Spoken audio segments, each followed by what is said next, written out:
Hey, this is Tony Soprano, and you're listening to Jersey Boyz Podcast with your hosts, Dave Sturchio and the Ernst boys. I mean, I could give a shit about the Cowboys. We're in New Jersey. These guys got balls being Cowboys fans in Jersey. Anyways, enjoy. Or whatever. How about this, Cowboys? What's going on, everybody? Cowboys Nation, how are we feeling out there? It is another episode of the Jersey Boyz Podcast with your host, Dave Sturchio, alongside nationally known comedian Bret, Ernst, and of course, the Grinch who stole Christmas, who's probably going to steal all the joy out of this episode, Keith Ernst. Boys, how are we feeling? The Dallas Cowboys, mathematically, via division record, are in first place in the NFC East. How long that lasts? Who knows? Who cares at this point? Because I'm excited about it. We didn't hear anything from Keith on Sunday. He stuck to his I'm throwing the phone under the couch thing, and we heard nothing. I didn't hear anything at halftime, Bret, right? Am I wrong on that? Like, I don't think. First off, I want to go as DeVito. How you doing? Brett DeVito is joining the show. We got to be rooting for that kid. We got to believe in the Giants, dude. Listen, all we need is for them to split. That's it. Yeah, well, we'll see. We'll get into it. But Keith, you threw your phone under the couch, so we really didn't get much analysis throughout the game from you. And do you do that simply? No, what? No, you didn't say anything. Really? You said nothing. Well, but I mean, you guys were annoying the fucking shit out of me before the game. Just everything you guys say just annoys me sometimes. Wow. Okay. All I know is I was poking the Grinch's cage, and he didn't come out of his nest. He did not. So shout out to Keith for any of it. Nothing. Like, and that's the thing. Like, I'm zeroed in the game. So during the game, I talked to three people. Well, technically, your group chat, our group chat. I got that. My father, who's sitting right next to me, normally my brother, and Twitter. I'll take the Twitter because that's how I've gained a lot of my followers, because a lot of people follow me during the Twitter. But like, to not talk to one of those three sources felt weird. So Keith, I gotta know, like, your knee-jerk reaction to the game, considering we didn't really talk much during it. So now there a couple days have kind of marinated, as you will, some marinated, some Italian sauce. How are we feeling, dude? All right. Well, here's the thing. First of all, okay, the reason I just went to the text because Bret was talking about must wins again, and you were fucking. What were you saying? You were saying something where I didn't say nothing wrong. Let me see, Sturch. No, I didn't. You didn't do anything wrong. I was very even. Well, I think I was just mad at you. I was mad at you because you like the uniforms. Those fucking uniforms are awful. I hope we wear it every game now. That's a logical reason not to fucking to be pissed off at somebody.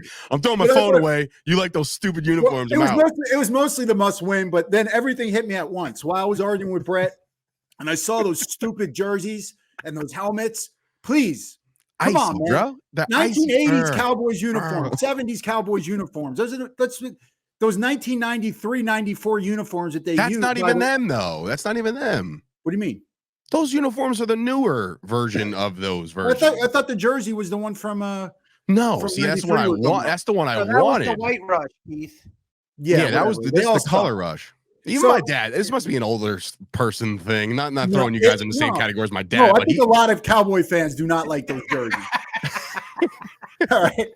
My dad's like, wait, with the white pants? Come on. And I'm like, what do you mean? What the fuck is wrong with these? As that, and then that fucking opening song for Sunday Night Football, I can't stand. I meant that whole thing that they're doing, the whole it's just stop. Play the orchestra. I'm also fucking hitting like a Rocky fucking type orchestra and highlights of the past and them beating the shit out of each other. I don't want to see this fucking chick dancing and shit all over. I can't stand that. And then with Bret, I'm like, I got mad. And I'm like, I can't take it right now. And I threw my phone under the couch. I didn't talk to anybody. I'm co-signing with Keith on this, though. I think the NBC has the worst out of all the networks. The Sunday Night Football. as far as a whole, like a broadcast. Yeah, I mean, Dungy's on there, which is good.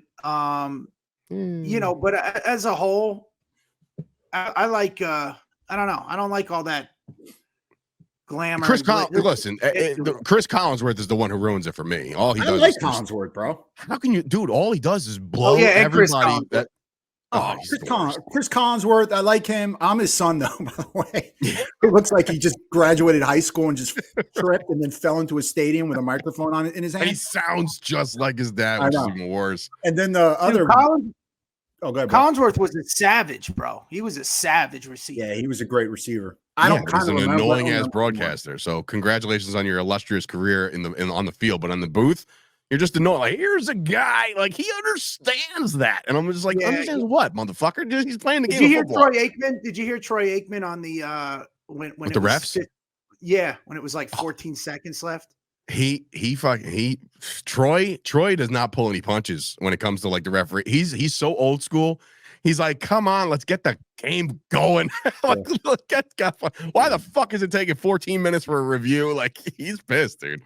Anyway, Keith, back to your. All right, let's talk about the game now. Yeah, let's get into it. First off, because I like to pat myself on the back because no one ever pats me on the back. I always pat you on the back. I like to talk about Sturch real quick and how accurate he was with the game, and the other asshole sitting right next to him who pretty much predicted the score on paper. On paper, he did. What he said, like 35-7, I think, or something, 38-7 or 38-10, whatever. Close. But I meant, it's just crazy to me. I think I said 17. No. You did. You had it, but it doesn't matter. We gave them a fucking touchdown. Right. So, Dak did. I mean, they had 6 points did the whole any game. part of you during that play think it was going to go completely south? I would like to talk about that play because what bothered me there is it's the third quarter. We're up 24-6. There's 10 minutes left, and you call 3 pass plays. Right. I mean, come on, man. Their defense, the thing about it, their offense wasn't able to do anything. It's not like it was like the Seattle game where we're going back and forth. You know what I'm saying? Mm-hmm. It's like, just kill the clock. Or don't now you just put us in a tough situation. You let the momentum swing and those kind of things. Those are the things that bother me. And those are the things that's my only gripe with this game. I'm in lockstep with you. I mean, he called a good game, but amazing calling game. That at that specific time, just that whole drive was terrible. It was only 3 plays. That's what I'm saying. That's the drive. Yeah, and they were all passes. We're up by 18 with 10 minutes left. They're all passes. It makes no fucking sense. And that's what goes back to what we've been talking about last couple of weeks. That this team has turned into a passing team. Like, we're not a running football team. It's just not. It's not in the cards, and it's not. I don't know if it's a testament to the lack of trust on Tony Pollard and Rico Dowdle, or just the schemes, or taking what they're giving us, or whatever. But we've become a passing team, and that's something we have to kind of accept. Brett, before you jump in, because I know you're waiting, I want to say one thing. That's the best rushing game I've seen us have. That's the best game Tony Pollard has had all season. Yeah, he was hard to bring down. He was hitting the hole, and Dowdle was doing his thing. So I meant, but go ahead, bro. It was bad. No, but they're expecting us to run, so it is a chess game. So if at the same time, if Pollard could have fumbled or somebody else could have fumbled, I do think that knowing that Philly's a second half team, man, because they are a second half team. So are we. They always turn it on. Getting to Pollard, though, I don't think he misses a step. I think he missed that second gear that he had last year is kind of missing a little. There was one play where he cut up the seam, and like, I think if it was last year, he would have been gone. I don't know, man. I don't know if that injury hindered him a little, but he might be running with a completely different style, like where he's not as hard and he's not trying to be as finessey. He's just trying to protect himself, and that's not a good way to play either. You don't want to play scared either. So, well, dude, he had a great game, man. I mean, he did. We won on all assets of the game. Yeah. All assets, special teams. I mean, come on, man. Aubrey Maddock is. We haven't had a weapon of a kicker since Dan Bailey, and that's this guy. I'm mad. What? Since Dan Bailey, like, you make it like it was like 30 years ago. Dan Bailey was like, it wasn't that long ago. Dan Bailey hasn't kicked for the Cowboys since like 2017, bro.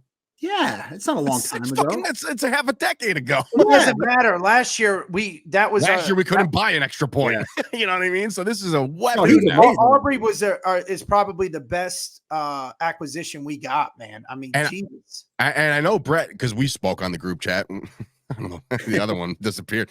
But me and Bret, I think Bret, you were in lockstep with me with the decisions, and I typically all throughout the year, I'm like, I don't really like the aggressive Mike McCarthy, like going for it and all that shit. I'm just more like field position. Let's flip the field a little bit. Let's play some defense.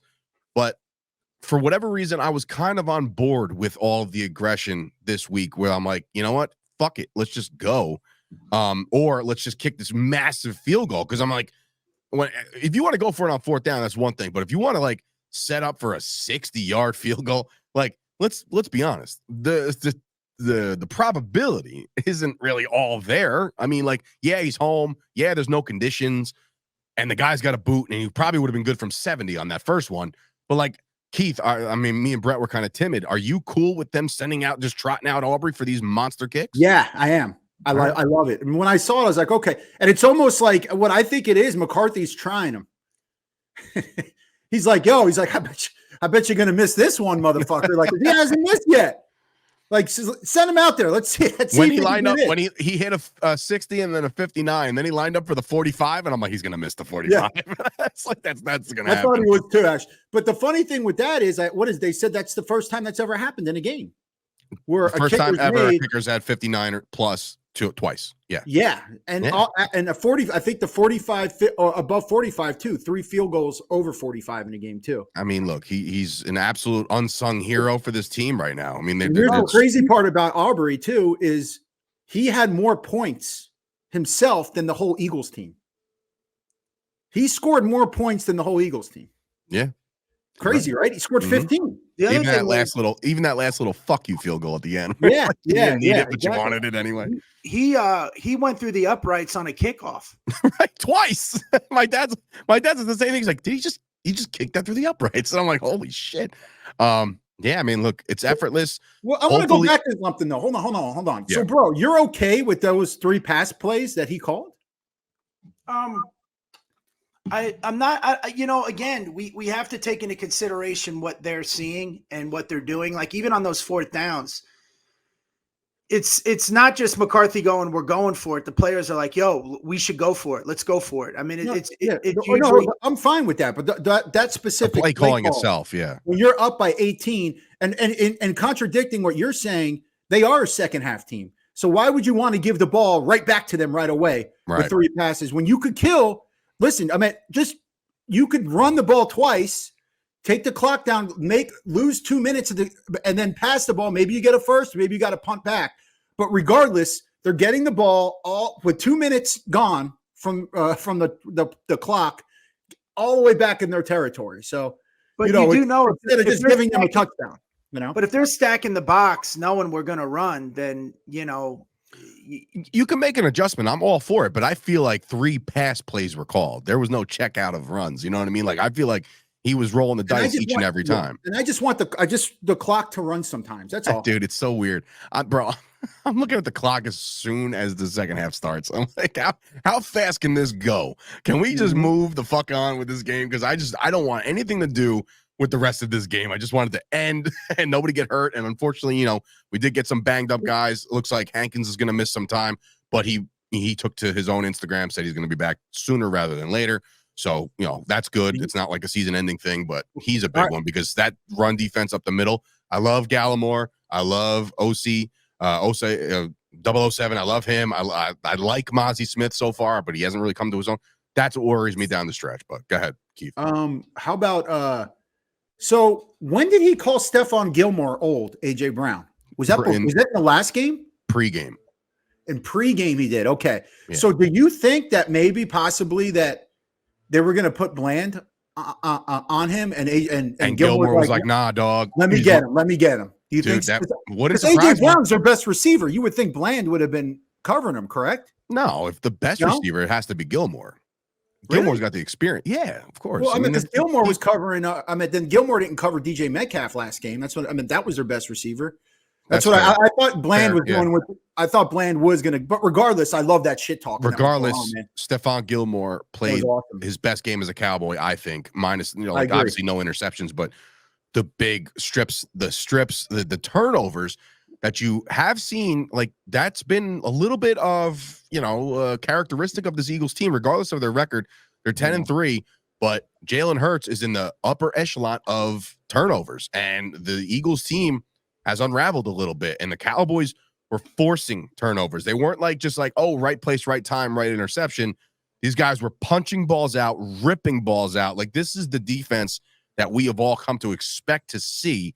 And just like to your point, Keith, with Aubrey outscoring their offense, the Eagles did not score an offensive touchdown. And that's huge coming from a team that usually lights up the scoreboard a little bit.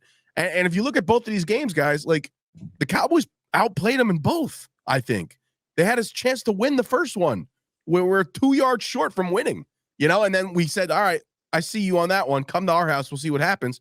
And then DeMarcus Lawrence gave her the recipe, punch a motherfucker in the mouth. Over again. There goes Man of the Year award. There goes Man of the Year award right out the door. Right out the window. No shot at that. No Cowboys are going to win it back-to-back years anyway. But, dude, I mean, look, the game itself was great. Dak Prescott outside the fumble. He's been on. Now, I want to know, obviously, we've talked at length about Dak Prescott, about this year, about how he's playing. If you had to choose out of the three of us, Bret has been the one that's been most timid on Dak Prescott. But now Dak Prescott is playing MVP ball. What do you mean timid?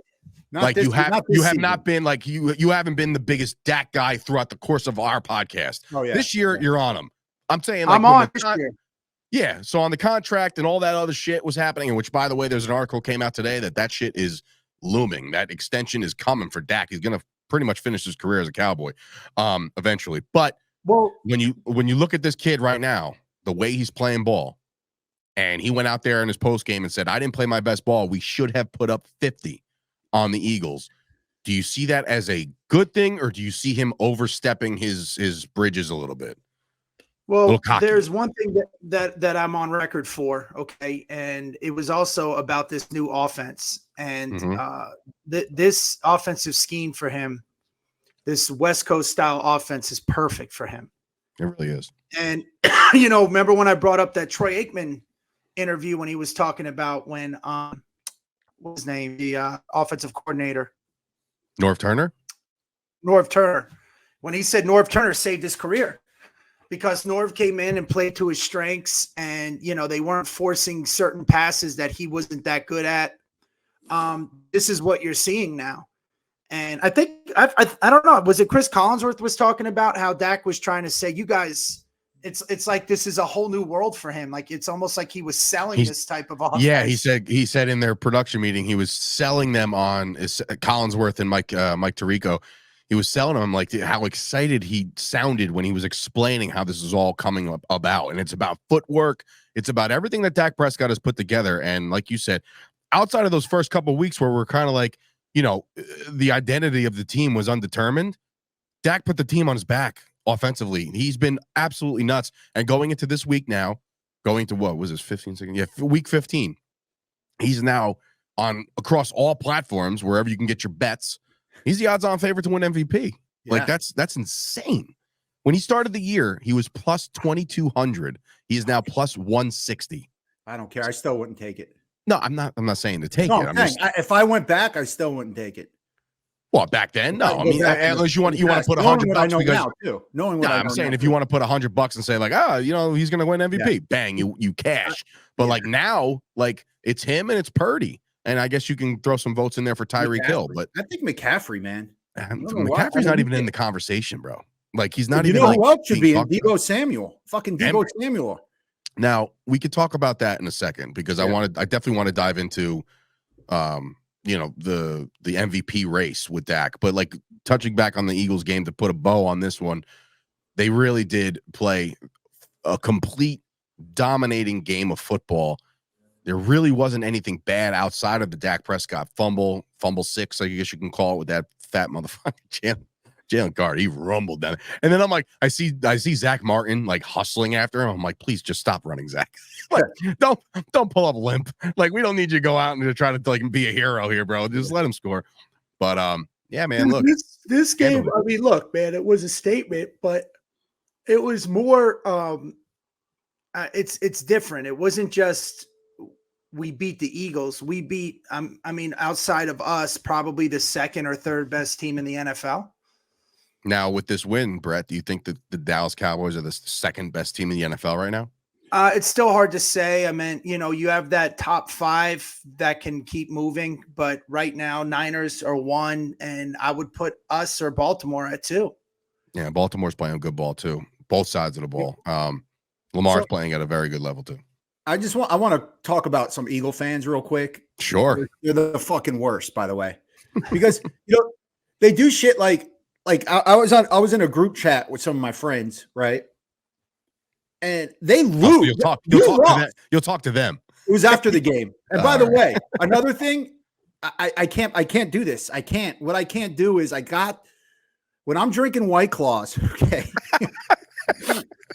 I'm serious. Dude, I had so many White Claws. I don't even know how, because that game was awesome. I was just bang, bang. And then I get in these chats and I get on. It's just not a good thing to go on social media or anything. No, you should probably just go to sleep. Fucking 15 White Claw cans deep. It's not the best thing to do. The only time I could drink is before the game, and Bret is a testament that he's seen me do it. He's seen me with my Cowboy Ritas and my beers. But like when the game starts, I could barely drink, dude. I can't. I gotta focus. I can't fucking. Yeah. I'm already an angry, high-strung dude. But I drink a little too much when I'm watching the game. But anyways, so here I look at this group, and how do you lose a game and then start talking shit when nobody said anything to you? No, it's because that's the defense mechanism. I'm just going to point out 2 things, all right? And you notice this is how a lot of fans are, especially fans that or just people that don't like the Cowboys. What's the first thing they talk about, right? Is with what? You haven't done shit. You're going to lose in the playoffs anyways, or you're going to lose in the playoffs. Sure. You haven't done shit. So one of my buddies says that. He's like, "Oh, you guys always lose in the playoffs. It doesn't matter." He said something like that, right? And I'm like, so I'm like, actually, and I showed how many playoff wins we have and how many the Eagles have. So now what do? They talk about what? Oh, how many years ago was that? You know what I mean? Like, oh, you're so it's because you're old and you can remember that, shit like that. They go to insults, right? Which is fine. Yeah, fine. So, but this is the one I got to point out. Okay, this is Jeremy Chase. Never heard anything. Is this is how bad it is. So, I go. I'm talking to this person. I'm going to leave names out, right? It's Jeremy Chase. Go ahead. No, it's not Jeremy. No, Jeremy's actually very grounded. He's a very good fan. Yeah, he seems to be all right. He's all right by me. So I was like, yeah, I said something about you guys just got embarrassed on TV, on national TV. I told her, I said, you're talking shit after her. He said, I told her. Well, I won't say the name. But here's the thing. You ready? Great. The Grinch goes after everyone. I go after everyone. I roll with some filthy thieves, bro. I mean, I roll my group. They're pretty, they're pretty down. Great. So this person says, after I say it's embarrassing, she goes, I would say it's more embarrassing to have a loss of 44-6, live forever in an award-winning movie. This is the argument. What? So I don't even understand. And I go, so hold on. I'm like, so Cowboys always talk about the past, and you're bringing up a regular season game where the Eagles didn't even get to the Super Bowl that season. I know what movie she's talking about. She's like, I'm going toe to toe. If you're going to say it's embarrassing to have a loss on national TV, so did the Cowboys, except that's living forever in a Bradley Cooper movie. The fuck? That's why you can't argue with women. They're going to be like, your jerseys are ugly. Fuck you. I know. She's referring to, have you ever seen Silver Linings Playbook? No, I don't watch that shit. Oh, it's a fantastic movie. It's an evil movie. Yeah, but it's a great movie. But that's what she's referring to, is that. Oh. But it's like, you're bringing up a movie, football argument? Well, anyway, I mean, I digress. I have words, but I won't. Because it's just like at some point you got to draw the line, and I know where I stand. I dated an Eagles fan once upon a time. Not a fun time. My question to them is, or anybody is, what the past is still the past, whether it's 5 years ago, 10 years ago, or 20 years ago. Yeah, man. So, but then do you only get bragging rights? I mean, look, I say they could still throw that. Well, we've got a Super Bowl. I mean, if anything. Why? Because it's more recent? Yeah, I mean, we're looking at if you were born the last time we won a Super Bowl, you're pushing 30. Yeah. Isn't that nuts? It is kind of nuts. But you know what? It really, I mean, it's crazy. But if, and there's now, according to some sports books, there's an 11% chance. They're giving the Cowboys an 11, which is the highest they've ever been in a long time. 11% chance that they win the Super Bowl. The arguments are over. You know, like they'll never, nobody, and no detractor, no hater, no none of you people. Oh, you'll have nothing. You'll have no, they can't. What are they going to say? Oh, you're what? God forbid a referee call or some botch call or some shit. Yeah, you won it because of a technicality. Fuck you. Ring on my finger. Suck it. You know what I mean? Like there's nothing only left. Two fans I will stand down to if they argue correctly. And when I say stand down, say, okay, you got me, are the Steelers and the Patriots, because they have 6 Super Bowls. Okay, fine. Okay, fine. I'm just saying, no. Yeah. So when we bring up the 30-year, and I love this point, what's more embarrassing, okay? We haven't won a Super Bowl in 30 years, or you haven't even fucking come close to catching us. We've taken 30 years off, and you still can't catch our Super Bowl titles. You're not even close. So which one is more embarrassing when you think about it? You know that's all I got left. Well, look, if they bring up the past and they open that door up, but if you're looking at this season, I mean, you know, this is as recent as it gets. Right. Exactly. Right. Is this week. Right. Yeah. And you know what? Not for nothing. I've social media has been relatively kind to me. I mean, I got one guy who was like, lose some weight. I was like, God damn, it's been a while since anybody called me fat. I was like, bro, I can bench anything, go to bed and tell your mother I'll call her. Like, it's like, and I try not to engage with these pieces of shit, but sometimes it's very difficult, you know, when you're there in the moment. Are you in the 400 club yet? Benching 400? Yeah. No, I think the most I ever did was 375. Not bad. I mean, I try not to lift heavy anymore. I feel like I'm getting too old for that shit, you know, I was 385, but don't worry about it. Oh, okay. Recently? No. Recently, man. I'll be lucky if I can get 225 for 10. Well, that's when combine season comes around. Like when it's March, I'm like, all right, I'm gonna get into the 225 mode, see how many fucking I can pump out. I could never break the 400, and I could never get over 20 for reps. Well, I just upped my milligrams. I just upped my milligrams not too long ago, so we'll see if that can happen. Jeez. See if that happens. It's way too easy to insert a Bret's mom joke here. So, that was a layup. Anyway, so look, Cowboys, first place, 10-3, feeling good. I do want to bring up the MVP thing real quick. When Brock Purdy is in that conversation as well, Keith, I'll start with you.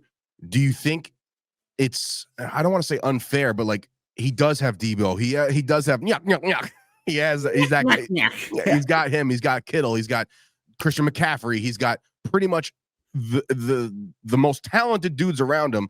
But then I look at the Dallas Cowboys and I'm like, well, he's got Lamb, he's got Ferguson, who's been playing absolutely all world. You know, he does have, Cooks coming on. He's like, do you factor in the fact that he has too many weapons to be considered to be the most valuable player, Keith? All right, well, let Bret. Bret, go for it.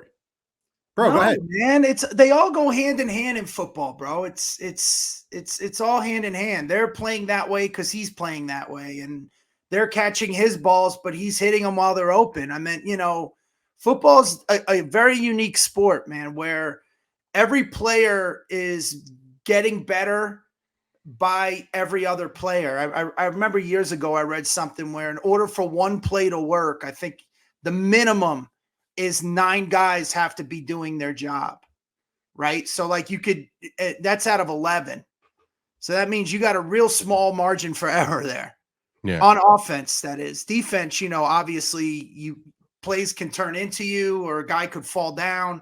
But for an offensive play to work, But what's better is where he had these established superstars. Ours are growing in front of our eyes. You know what I mean? Right. Which now next year they would make that argument for that would be like, say we win a Super Bowl this year, and then next year everybody's like, oh well, look who he has. He has CeeDee Lamb. He has Ferguson. Yeah. You see them grow together as a team. I mean, that's the argument that people used to do to discredit Troy Aikman or Emmitt Smith. Look at his offensive line. All of these players come into play. I don't think it means it has nothing to do with that, in my opinion. And most recently, you did that with Kelsey. People do that with Mahomes and Kelsey. Oh, Mahomes sucks without Kelsey. So that's, I bet, what I agree with what Bret's saying. But every team has that. I mean, that's your team. You have to. Yeah. And look, I look at Dak right now playing. To me, I don't think there's a quarterback playing better. I don't. And I think I agree. Brock Purdy has been like, there was a couple throws that Brock Purdy made. I'm like, damn, bro, that doesn't get any better than that. Like in stride, Debo doesn't have to slow down at all. Like these are balls that are in the air. I'm like, that's amazing.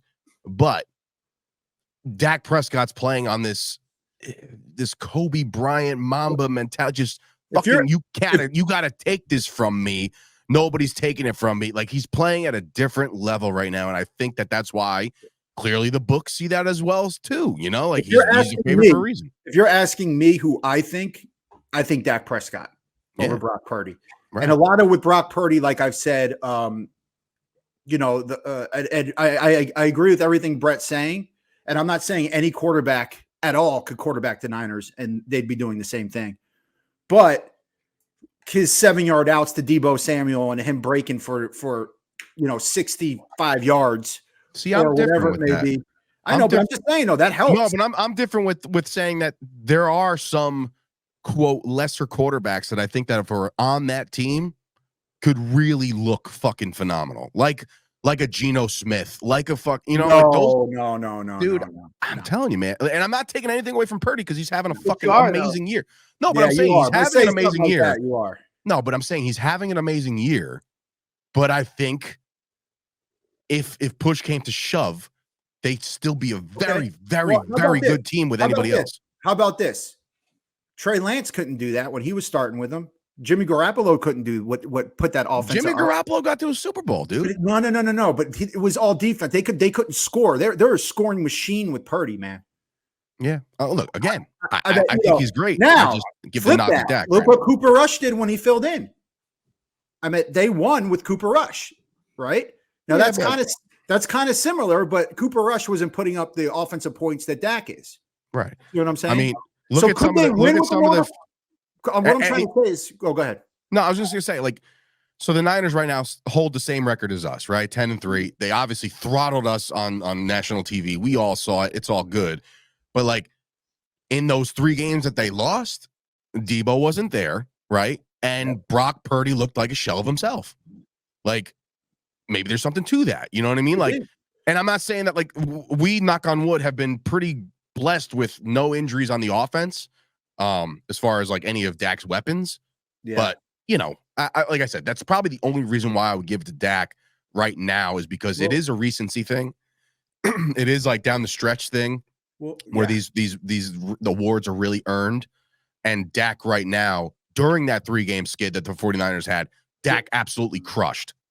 No, yeah, he did, and also just to stay with the Eagles, this last 2 games, I believe, and I think my dad said it too.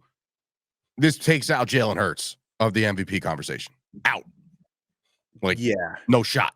I don't give a fuck if you run the table against 4 shitty teams. If that happens, you're out. You're not Brock Purdy. You're not Dak Prescott. I'll be honest with you. It's interesting to talk about, but right now, I don't really care. I get we're having a conversation. I meant, I'm fine. I'll just go fuck myself. No. I meant, no, I know. No, I meant as far as if Dak does get the MVP, he's already the MVP on our team. Correct. The way he's been playing. That was so proud dad moment right there. He's our MVP. But you know what I mean? In other words, it's his impact is already felt. Right. And that's what really matters. Fuck the league. I agree. And on top of that, you know, and we always clarified this. We weren't Dak haters. We loved the kid. We saw the potential. It just the checkdowns were bad.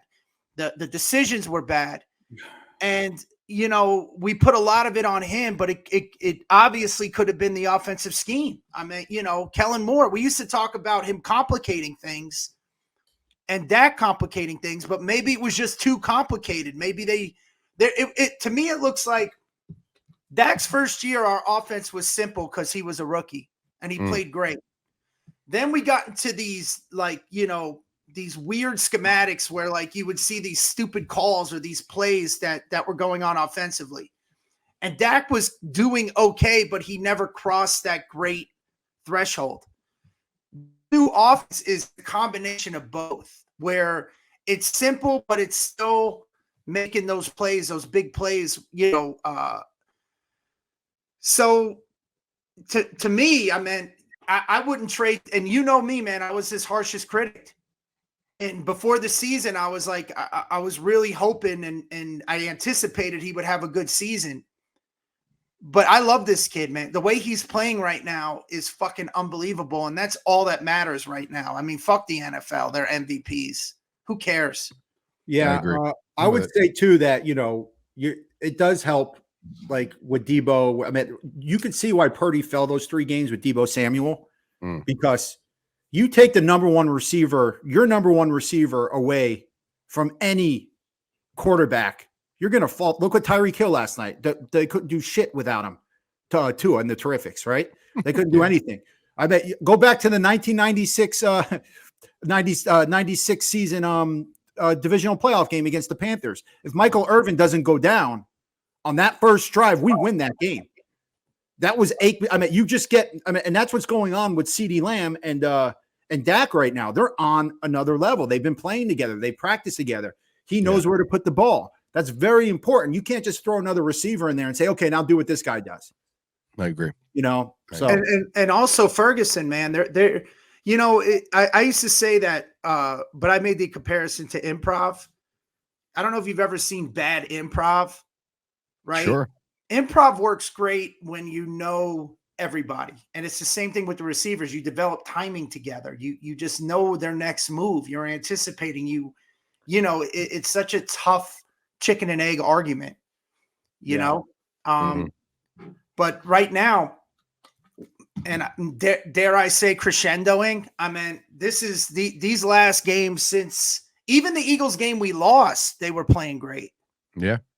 You know, it was that after that since Chargers the 49er game. Since the Niner game, we've just been on a different level. And the only game wasn't Dak. Dak was playing pretty good. I mean, we couldn't get anything really going, but it is what it is. That game's in the rear view, so is the Eagles. And now you look forward to Josh Allen and the Buffalo Bills, who are now absolutely desperate and are on the outside looking in of a playoff push, so they need it, right? Very uncharacteristic. I can't even say uncharacteristic. The guy's, all he does is bitch. I'm talking about Patrick Mahomes. Like, obviously, that game ended very odd. Kadarius Toney lined up where the safeties fucking usually play. Like, get it. Yeah, the only thing I don't understand.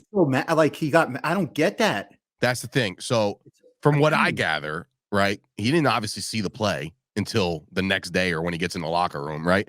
So he's going it based off of, how could you call that in a spot like that? And I'm just like, it's against the fucking rules, Patrick. You know, like, so if it's a penalty, it's a penalty. You had no problem with other penalties being called in your favor.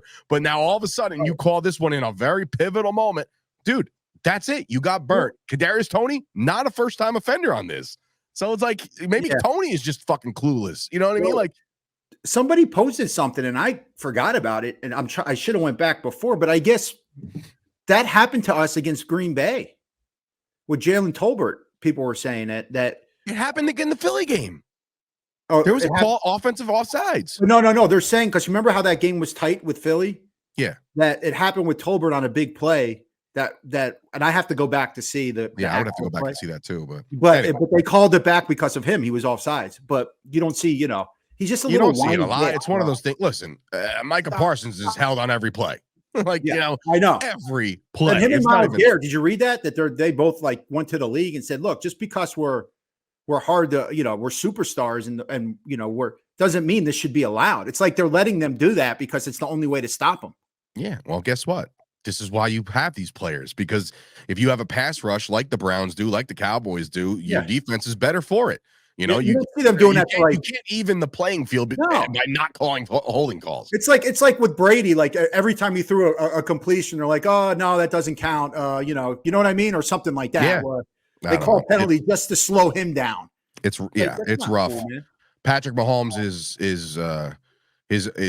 his critique after the game towards the refs in the league and talking about how he's hurting Kelsey's legacy with a play like that. I'm just like, man, on that play too. Go watch the fucking tape before you say something. I understand the heat of the moment and you're an athlete and you're a competitor, but Jesus Christ. Did you see he's like, yeah, it's one of the greatest NFL, could have been one of the greatest NFL players. On that Kelsey play, it's generic. Just throw it back. Like Kelsey said the same thing. When Josh Allen and Kelsey embraced, Josh Allen was like, man, that was the craziest thing I ever seen. And then Kelsey's like, yeah, well, too bad nobody will ever see it. Yeah, like it won't count. Fine. There's your interaction. But at least he said, stay healthy, keep doing your thing. Great game. That was how they embraced. Patrick Mahomes goes up to Josh Allen and he's like, this is the fucking worst goal I've ever fucking had. I'm like, what the fuck? Like, are you kidding me, dude? Like, you have to do that. And Josh Allen should have been like, oh, okay, goodbye. I saw a meme. I saw a meme with Patrick Mahomes and he's hugging Josh Allen. And Josh Allen's like, good game. And they put a Karen wig on Patrick Mahomes. He's like, I just want to talk to the manager. What about, there was a meme. Yeah, I saw a meme. Did you see the one where it's Kelsey and Taylor Swift and she's looking over her shoulder? Yeah, it's Josh Allen. Yeah. Anyway, so speaking of Josh Allen, here come the Bills. It's an old rivalry based off of some Super Bowls, based off of some crazy games. One of the craziest games I ever watched was at the Fox and the Hound in Edison, New Jersey. It was the Cowboys. It was the Bills. Romo turned the ball over 5 times, and we won the game. And that was a Buffalo Bills game. Right? Oh, it was just 8 field goals that game. It was wild because all we did was turn the ball over, and somehow we were still. You remember who we played the next week? No. We played. Fuck, man. I don't know, man. Cleveland? Panthers? No, bro. Wait, time out. Don't tell me. What year was this? What year was it? The Rams? 07? 2007. 07. So it's the year they went 13-3. Yeah. All right. So we won that game, and then we probably played the fucking Giants or something. I don't know. 5-0 versus 5-0 Patriots, baby. Get your popcorn ready. That's when he said that after that game. Okay. Okay. Anyways, fair. We lost. None of those games stick out in my mind, man. I don't know how the hell. You don't remember the 5 turnover game win? No, I remember the win because it was all field goals that game. You don't remember the Michelin? It wasn't all field goals, bro. No, it wasn't all field goals. You don't remember the Michelin Man head coach? Which game was the one where we just won by field goals? We kicked. That was Packers. The Packers game. Yeah, we had 7 field goals. Chris Boyniel. Yeah. No, but that game in specific. That game in specific, all I remember is fucking fat fuck Wade Phillips just getting so excited and winning that game. Anyway, rivalry doesn't really exist. However, there's a lot of history with the Cowboys and the Bills. They'll hype it up with all the Super Bowl highlights. And the only thing I wish is obviously Trayvon to be covering Stephon in this game, but obviously it's different. There's already been kind of speak about how Trayvon's going to talk to Stephon Gilmore and give him all the inside tips on how to guard his brother, this, that, and the third. So that's cool. But Keith, we'll start with you. When you look at the Bills, desperate, got to have it. If they want to make the playoffs this year, they got to win. They cannot lose another game, I don't think, down the road with 4 to go. What stands out besides, I guess, Josh Allen, that kind of like makes you kind of not nervous, but like, I don't know, some of their strength? Well, I think that like their defense has been playing pretty damn good, man, too. I'm not sure what the weather is in the game, but I think that 48, ready for this? 48 degrees and sunny. Oh, that's beautiful. That plays in our favor now. Patrick Walker tweeted it out. He's like, wait, the Cowboys, December, Buffalo, 48, let's football. So it's like no snow, no wind chill of like fucking 13 degrees, This is not your typical Buffalo game coming up. I have to talk about my worst Buffalo game since you talked about yours, which is actually a good one. It's not your worst one because it's one that sticks out in my mind. Yeah, this one sticks out in my mind. And Brett, I know you should remember this. Your dad should remember this. No, this was big. It was kind of big. It's 1984. And we were 7-3. Okay. Or I'm sorry, 7-4. And the Bills, I think, were 0-11. Really? And we went to Buffalo. And we were like 16-point fucking favorites at Buffalo. Road favorites, huh? And they beat us 14-3, bro. Is that Greg Bell? Is that the Greg Bell game? Yes, bro, it is. It is. I'm pretty sure that was a running back. See, Brett, you fucking remember things. Well, he's a kid then too, but I meant, bro, you want to talk about somebody running all over our fucking team. This guy, the mystique of playing the Cowboys and knowing, the motivation coming out and saying, we're playing the Cowboys. Everyone thinks we're going to lose. We're 16-point fucking underdogs.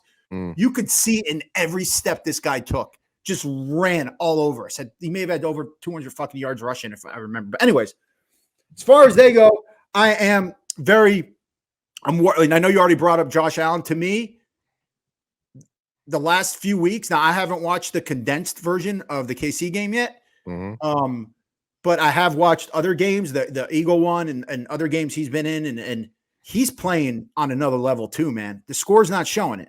But he is playing some of the best football I've seen him play since. And I know they're not winning games, and the thing that scares me the most about this is actually a must win for them. Right. That's the thing where it's like, it is for us, but it's for home field, for division. We're in the playoffs pretty much. You know what I mean? So, but that's the Cowboys thing. actually had some clinching scenarios last week, but it just didn't pan out. Yeah. But anyways, and also the running back, Cook, right? Yeah, he's a load. Dude, he's been running his ass off too. So, yeah, man. I mean, we'll see. And, it's going to be a tough atmosphere. Those fans are ready. Those players are not. I mean, and we all know the last time we played them was Thanksgiving and they beat us in our home. So I'd like a little payback for that, for them ruining my Thanksgiving that way. But anyways, Brett, when you look at the Bills, what stands out, man? Well, we got the third ranked defense versus their 15th, I believe, ranked defense. And then we're, I think, the number 4 offense and they're number 5. So on paper, we should squeak this game out. But look, when you get a big win like that against Philly, it's also an emotional drain, to get up. But we this is a must win for us too. I know we're not going to be eliminated from the playoffs, but we have to win outright if we even have a chance at the number 1 seed or the division. We could afford one, I think. So yeah. Just to clarify, the way it all works out is the way we can the path to the division title is simply Cowboys can lose one game. It has to be against the AFC. So it could be Buffalo, it could be Miami. And the Giants have to grab one against Philly. And then we win the rest of them and we win the division. That's basically the way it is. Well, if we assume both teams are going to win outright, right? Which, if we get the number 2 seed right now, right, we play Minnesota. Right now, we're play Green Bay.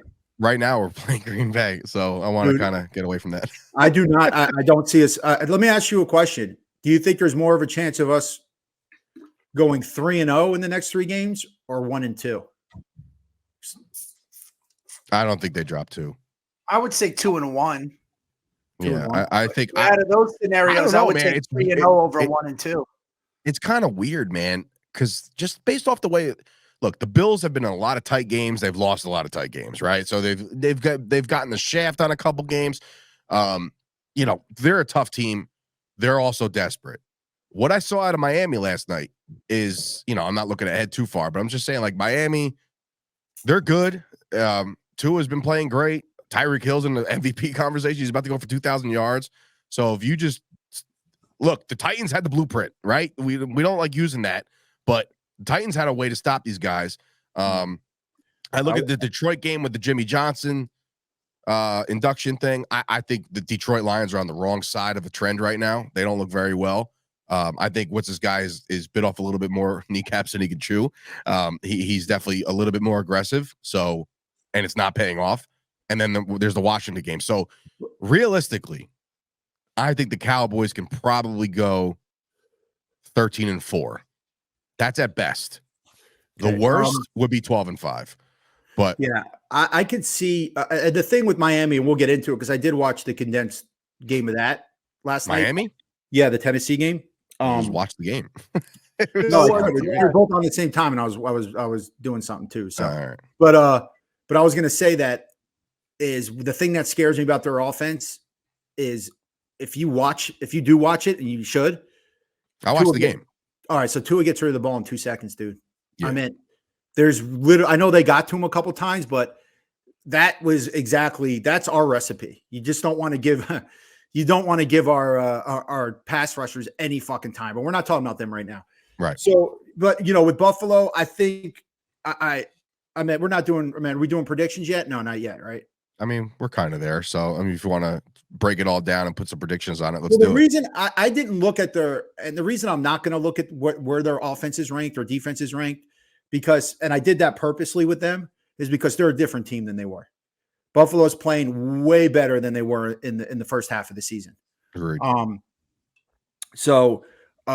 I with this game, I'm gonna say that the one game I think we're gonna lose is this one.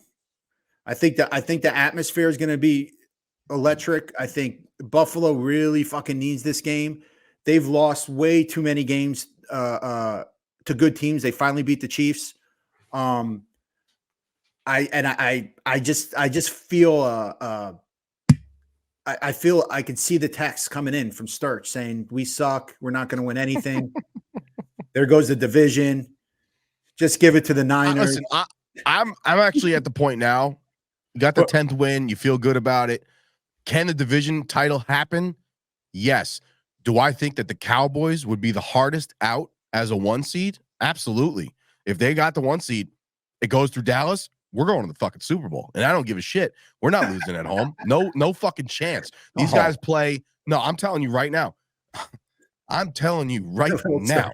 Those motherfuckers are real at home. They are, and it's just that's it. Yeah. Like, I think that's the way it's going to be. But realistic outcomes, maybe we don't win a division. Maybe we do play the winner of the South, and we have to go on the road to who fucking knows at this point? New Orleans, Tampa. I don't know. This is what I'm going to say this week is we lose the Buffalo and then we went out the rest of the games.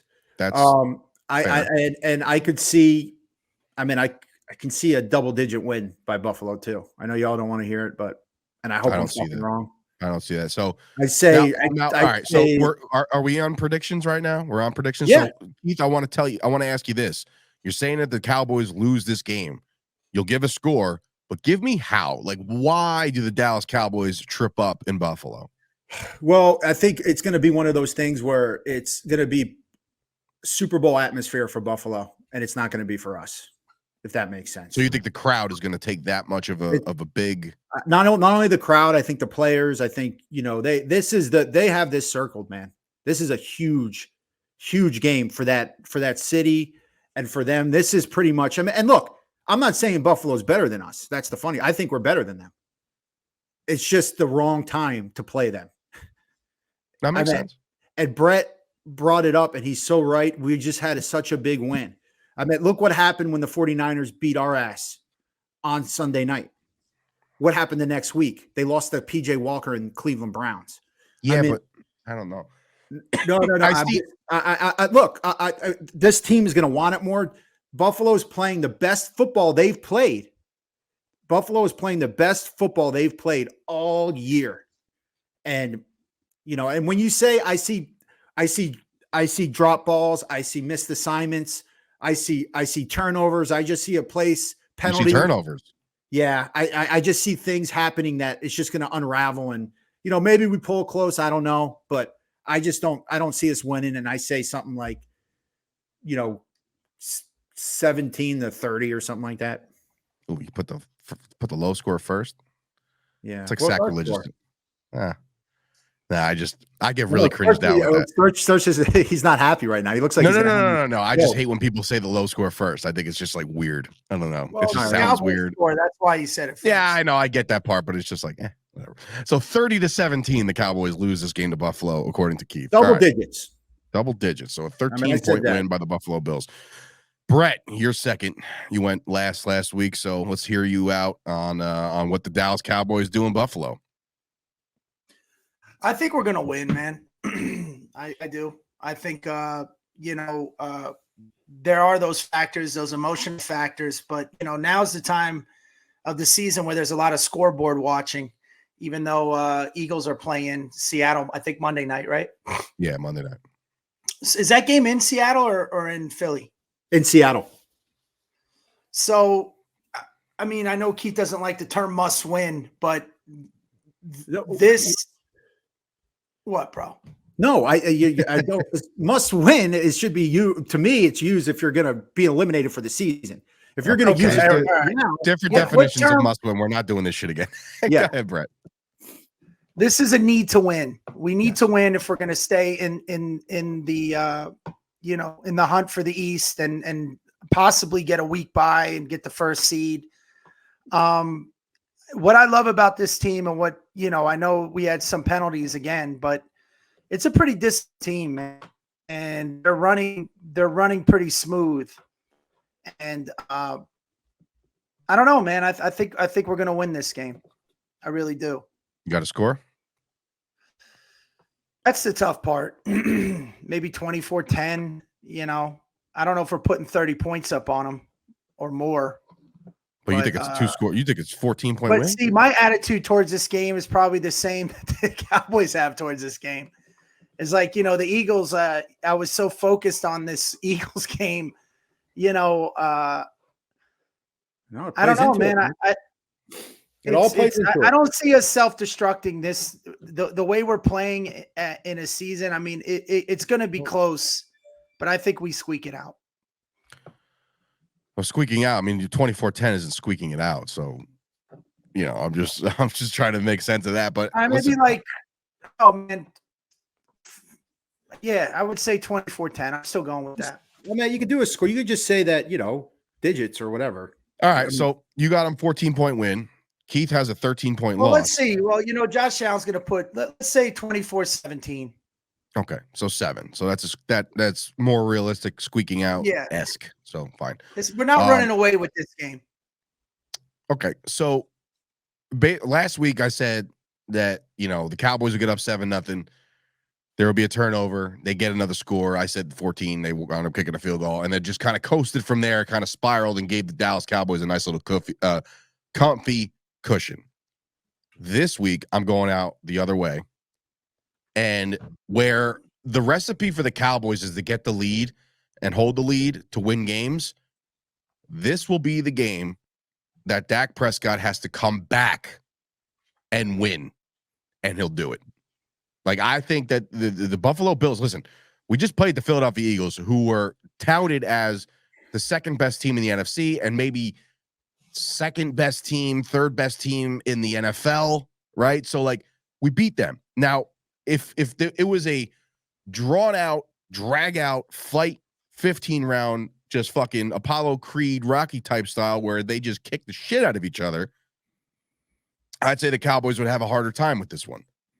But it wasn't that. They went out and played their style of football. There was never a letdown. They didn't blink when they gave up the fumble 6. But see, the one thing that you have to look at, and I look at too, is how well we play at home. Like you said, it's going. We beat the shit out of everyone except Seattle at home. But you got to look at the Cowboys away games too, man. I know they played well against Philly, and they played. They beat the Chargers, Los Angeles, but that's a home game. Against Carolina, it was 17-17 going into the 4th. And that's why I think that's the thing. If they come out like that against Buffalo, they're going to get fucking smashed. Carolina, that's the ease that's going into this game. That's how I feel. That's reason why Buffalo's too powerful, man. I view this more of when we went to San Diego or LA. and played the but Chargers. those are I see also this game primetime going that games. way. But those are primetime games. And These not aren't for nothing. staying in That games. was a heavy Cowboys crowd too. So let's not call it like that. Yeah. But I'm looking at this game true. and I'm treating this road game the same that I'm treating Philadelphia. There wasn't a lot of Cowboy fans in Philadelphia, and there sure as shit ain't going to be a lot of Cowboy fans in Buffalo. Division, there's just more. They're more up for that.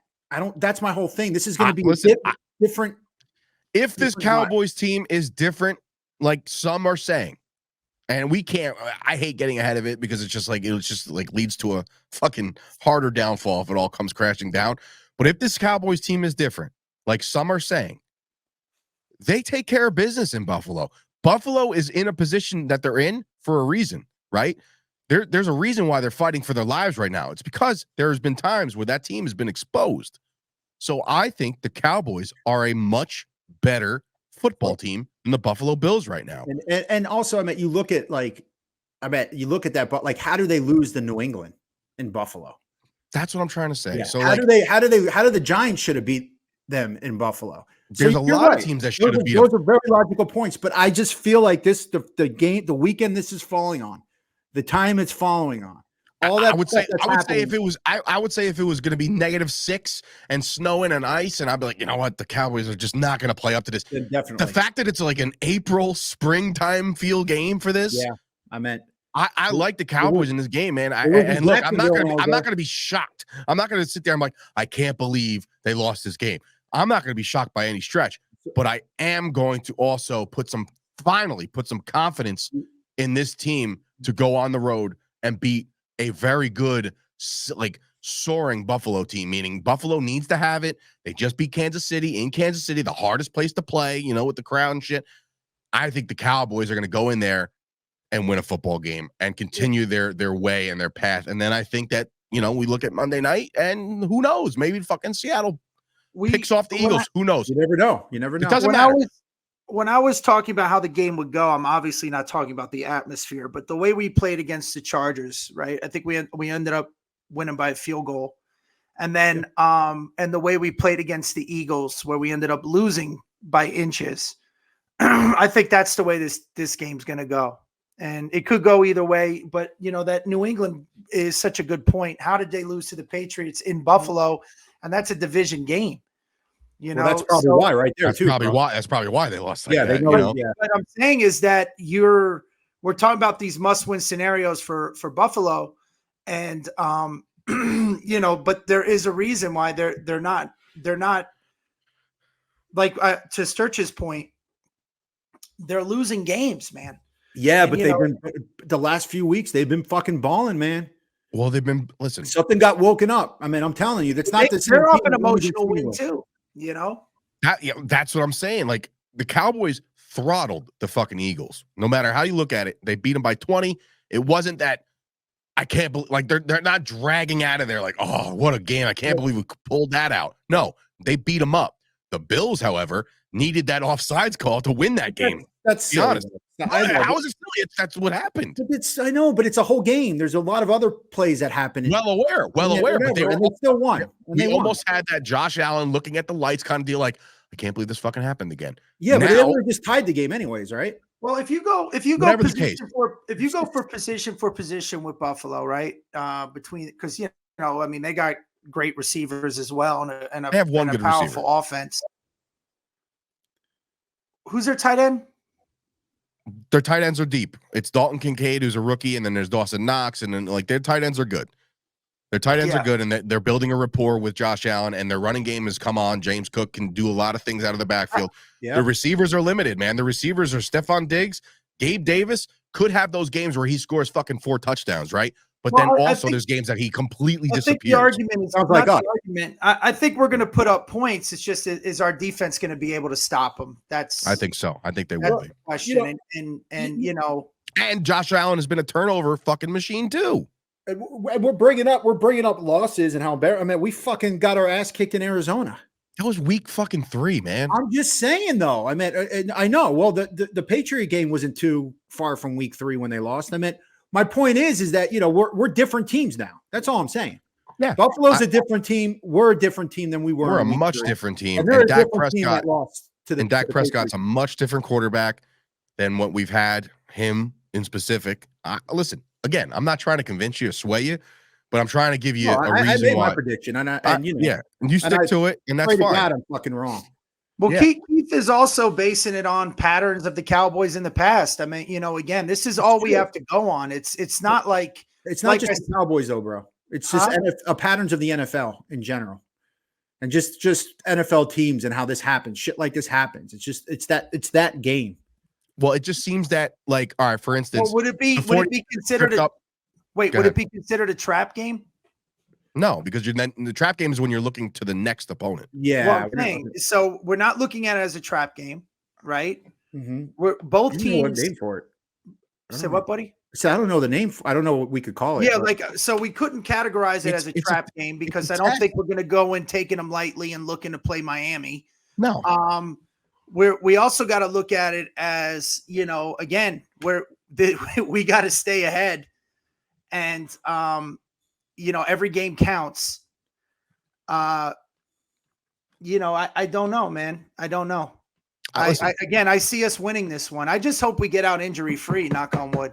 We got it's Tuesday as we record this every week. It's Tuesday, so we don't have the injury reports yet. They're not going to be back till tomorrow. There is some guys banged up. We're not going to have Hankins apparently. But I just like I said, I'm not trying to sway anybody one way or another. All I'm saying is, if this Cowboys team is the team that people are saying they could be, you go up into Buffalo and you take care of business. That's it. You know what I mean? Like my thing too is, and I think the injury thing to me is more important. Like if you told me we win the game and we get an injury or two to some important players, and it ain't worth it. It ain't worth it. So I'm going into this game more because I'm telling you, you might want to lose before you hit the playoffs. I agree with that. I agree with that, but I think that happens. And I just think this is the week. I think this is the week that it happens, and let's just hope that we're injury free, and then we could just coast right into the fucking playoffs at whatever seat we're going to be. Really quick, if you were to look at the playoff scenarios right now, right? So we would be number 2. Yeah. Does the number two plays number 6? 7, yeah. Number 2 plays 7. Okay. Which would be the Packers right now. Even off the loss. Right now, if the season ended, it would be Eagles at the 5, Minnesota at the 6, and Packers at the 7. Yeah. Wow. But again, all the Eagles have to do is win one more division game, and they're above us, and we dropped to the 5. So we'll see.